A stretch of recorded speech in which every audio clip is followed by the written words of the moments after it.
Cartoons. रविवारचा दिवस म्हणजे सुट्टीचा दिवस। सुट्टीच्या दिवशी तर अनेक कार्यक्रम असतात। पिंकी सुद्धा तिच्या मम्मी पप्पांसोबत शहराच्या बाहेर एका फॅमिली फंक्शनला गेली होती। फॅमिली फंक्शन असल्यामुळे सगळे एन्जॉय करत होते। पिंकी तिच्या कझिन्स बरोबर खेळत होती। जसा कार्यक्रम संपला, तिचे पप्पा तिला म्हणाले, बेटा चल, आता आपल्याला निघावं लागेल। पापा, थांबूयात ना थोडा वेळ, मला खूप मज्जा येते इकडे। नाही बेटा, आपल्याला खूप दूर जायचंय। संध्याकाळ झाली आता। शहराकडे जाणारा रस्ता अगदी सामसूम आहे, म्हणून म्हणतोय जितक्या लवकर आपण पोहोचू तितकं बरं राहील। पप्पांचं बोलणं पिंकीच्या लक्षात आलं आणि तिने तिच्या सगळ्या मित्रांना बाय केलं।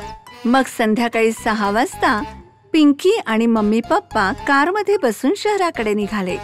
पिंकीने खिडकीतून बाहेर पाहिलं तर रस्ता पहाडातून जात होता आणि सामसूम होती। पापा, सकाळी जेव्हा आपण येत होतो तेव्हा तर असा रस्ता नव्हता। आपण कुठल्या दुसऱ्या रस्त्याने जातोय का? हो बेटा, हा रस्ता शॉर्टकट आहे। मोहन काकांनी सुचवला होता। गप्पा मारता मारता प्रवास छान चालला होता। पाहता पाहता रात्र झाली आणि अंधारही गडद होत चालला होता। पप्पांनी कारची स्पीड वाढवली। त्यांनी एक वळण घेतलं आणि पप्पांना दिसलं की रस्त्यावर मोठमोठे दगड पडले होते। पप्पांनी लगेच ब्रेक दाबला। अरे, काय झालं? पुढे भला मोठा दगड आहे, कार पुढे नाही जाऊ शकणार। आता काय करायचं? एक काम करूयात, मी खाली उतरून दगड बाजूला करतो, मग आपण निघूयात। मला तर खूप भीती वाटते। परत जाऊया, हा रस्ता मला ठीक नाही वाटत आहे। अगं, रात्रीचे 10 वाजले तिथे पोहोचेपर्यंत, आणि आता जर परत हायवेला गेलो ना तर सकाळी पोहोचू आपण घरी। काही काळजी करू नका, तुम्ही दोघी खाली उतरू नका, मी फक्त 2 मिनिटात दगड बाजूला करतो। मग पप्पा कारमधून उतरले आणि रस्त्यावरचे मोठे मोठे दगड बाजूला करून वाट बनवू लागले। तेव्हाच अचानक कारच्या मागून काही लोक आले आणि त्यापैकी एकाने कारचा दरवाजा उघडून कारची चावी काढून घेतली आणि इतर लोक मम्मी आणि पिंकीला कारच्या बाहेर ओढू लागले। अरे, कोण आहात तुम्ही? सोडा, खाली सोडा उतर। आम्हाला। नाही सोडणार, चल खाली उतर। वाचवा आम्हाला। पप्पांनी आरडाओरडा ऐकला आणि ते धावतच कार जवळ आले। तेव्हाच एका माणसाने पप्पांनाही पकडलं। ते लोक खूप भयानक दिसत होते आणि त्यांच्या हातात विविध हत्यारं होती। अरे अरे, कोण आहात तुम्ही सगळे? काय हवंय तुम्हाला? सोडा आम्हाला। तुला अजूनही कळलं नाही का आम्ही कोण आहे ते? आम्ही तेच आहोत ज्यांनी रस्त्यावर एवढा मोठा दगड आणून ठेवलाय, कारण तुमची कार थांबायला हवी म्हणून, आणि आम्हाला तुम्हाला आता लुटायचंय। हे बघा, तुम्हाला माहित नाही मी कोण आहे ते। आम्हाला त्रास देणं तुम्हाला परवडणार नाही। अहो, तुम्हाला माहित नाही आम्ही कोण आहे ते? जेल वेल कोर्ट कचऱ्या आमच्यासाठी नवीन नाही आहेत ते। आमच्या हातात हत्यार बघितले का? आम्ही काही करू शकतो बरं का। जर त्या दोघींना सुरक्षित बघायचं असेल तुम्हाला, तर लवकरात लवकर जेवढा पैसा आहे आम्हाला देऊन टाका। मम्मी पप्पा घाबरले होते। त्यांनी त्यांचे सगळे पैसे, दागिने आणि मोबाईल्स त्यांच्या हवाली केले। काय भिडू लोक, मी तर तुम्हाला पहिलेच सांगितलं होतं की खूप सारा माल मिळणार आहे म्हणून। सांगा भाऊ, काय करायचं ते? करायचं काय? या लहान मुलीला घेऊन जाऊयात।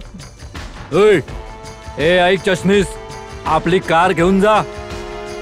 उद्या याच वेळेला याच रस्त्यावर 30 लाख रुपये घेऊन ये आणि आपल्या मुलीला घेऊन जा। आम्ही तुझ्या मुलीला घेऊन जातोय, आणि आमचा जर पिछा केलास तर 30 लाख विसरून जाईल आणि तुम्हाला सगळ्यांना मारून टाकेन। चला रे। असं म्हणत त्या माणसाने कारची चावी पप्पांकडे फेकली आणि पिंकीला उचलून जंगलात त्यांच्या जीपकडे जाऊ लागले। मम्मी पप्पा ओरडू लागले, ओ नाही, सोडा आमच्या पिंकीला। पापा, वाचवा। पापा, वाचवा। त्या लोकांनी पिंकीला आपल्या ओपन जीप मध्ये बसवलं आणि जीप जंगलातल्या कच्च्या वाटेने जाऊ लागली। पिंकी रडत होती, पण जशी जीप जंगलात घुसली, पिंकी जोर जोरात अचानक हसू लागली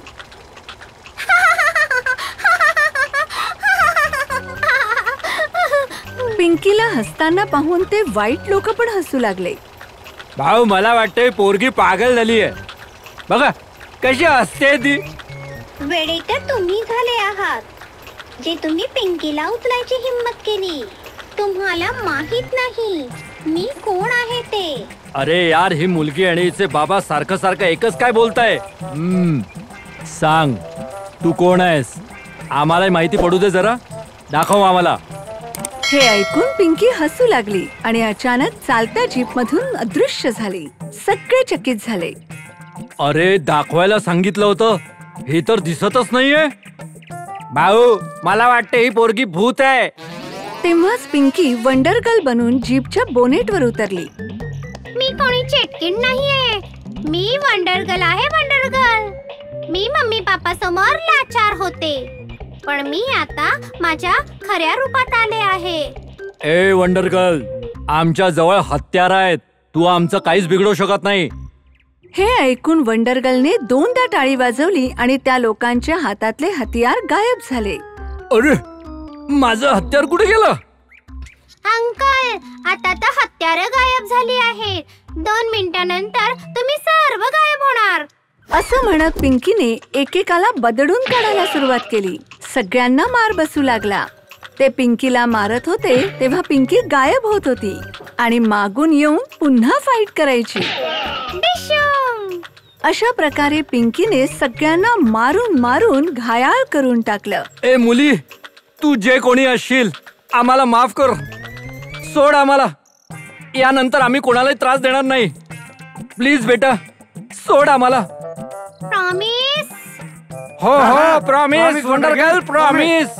ठीक आहे, तुम्ही मला माझ्या मम्मी पापाकडे परत घेऊन चला आणि आमचं जे जे सामान तुम्ही लुटलं आहे ते परत करा. अगं बस बेटा जीप मध्ये, आता जाऊयात. आम्हाला घरी जाऊन मलमपट्टी पण करायची आहे ग. हो भाऊ लवकर चला, लेट झालं तर पिंकी तिच्या बाबांकडून वर मार देईल. वंडर गर्ल पुन्हा पिंकी बनली आणि जीप मध्ये बसली. त्यांनी जीप रस्त्याकडे वळवली आणि मम्मी पापाकडे घेऊन आले. आम्ही 30 लाख जमवण्याचा प्रयत्न करतोय. अहो सर, 30 लाखात तुम्ही सोडा. आता या मुलीला तुम्ही परत घ्या आधी आणि आम्हाला माफ करा. अहो पण असं अचानक काय झालं तुम्हाला? पिंकी बेटा सांग, आम्ही का बदललो ते? पापा हे सर्वजण मिळून आपल्या सोबत प्रँक करत होते. प्रँक? हो सर, प्रँक.